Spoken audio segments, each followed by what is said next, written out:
Hi Fools, healthcare analyst David Williamson. Obamacare should be thought of as a three-legged stool, but is one of those legs showing cracks? Now, while there are a lot of initiatives the Affordable Care Act is trying to accomplish, there are three, and really only three aspects of the law that are irreplaceable. The first, that there can be no discrimination for pre-existing conditions by insurance companies. The second is the individual mandate that spreads the increased risk for insurers to a healthier pool and larger pool of customers.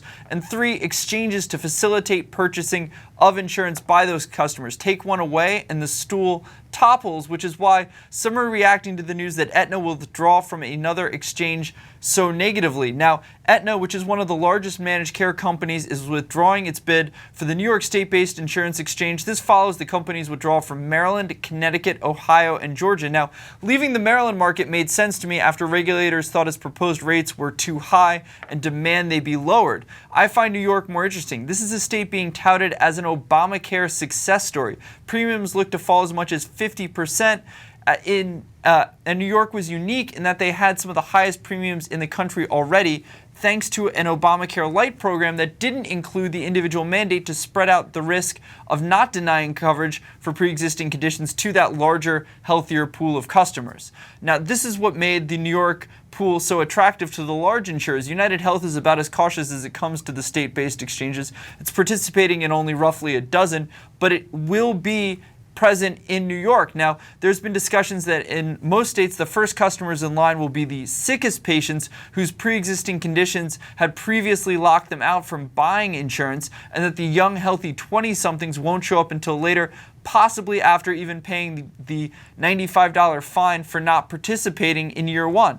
But since there was no incentive in New York to purchase insurance until you were sick, the sickest patients were the market, so anyone added should incrementally be at least a little healthier. Still, the size of the inflow looks to massively dwarf the current New York market, and Aetna may be worried that it will resemble those other states. However, a recent study actually challenges that notion, and it shows that young individuals may not be less likely to show up after all. Younger people, those under age 35, especially those qualifying for a subsidy, appear likely to opt in and purchase insurance over paying that $95 penalty and getting nothing in return. Insurers are also allowed to charge lower rates for younger people, so they should get lower prices in aggregate.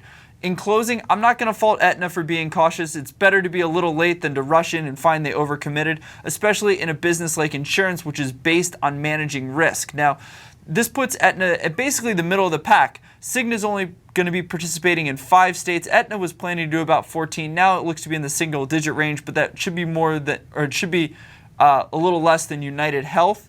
I'm just a little surprised that New York was the market they're leaving. It doesn't fundamentally change my opinion on Aetna's stock or Obamacare's functionality. If we see more large managed care companies retreating from these state-based exchanges, though, that's another story. Thanks for watching, and stay tuned to Fool.com for all your healthcare news, and Fool on.